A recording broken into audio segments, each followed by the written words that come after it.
আগে ভিডিওটা দেখেন, তারপর কিছু কথা বলতাছি।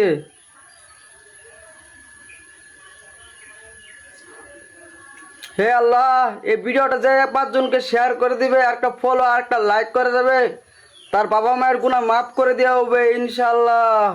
বড় ভাই, আপনার কাছে আমার একটা প্রশ্ন, প্লিজ উত্তরটা দিয়ে দেন।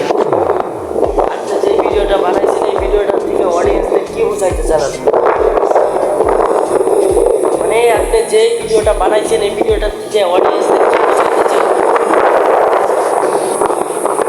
যে কোনটা ফানি ভিডিও আর কোনটা ইসলামিক ভিডিও, এত বোঝার ক্ষমতা আপনার নাই? মানে এত বুদ্ধি মাথায় কোনো সেন্স নাই যে কোনটা ইসলামিক ভিডিও আর কোনটা ফানি ভিডিও? আপনি কি করলেন? প্রথমে ফানি ভিডিও, তারপরে লাস্টে যায় কি হলো যে ইসলামিক ভিডিও। মানে কি অডিয়েন্সরা কি বুঝবে? আসলে আপনি এরকম ভিডিও বানাবেন, যদি ইসলামিক ভিডিও বানান তাহলে শুধু ইসলামিক ভিডিও বানাবেন, আর যদি ফানি কন্টেন্ট বানাতে চান তাহলে শুধু ফানি কন্টেন্ট বানাবেন। এরকম আওড়া কোনো সময় কন্টেন্ট বানাবেন।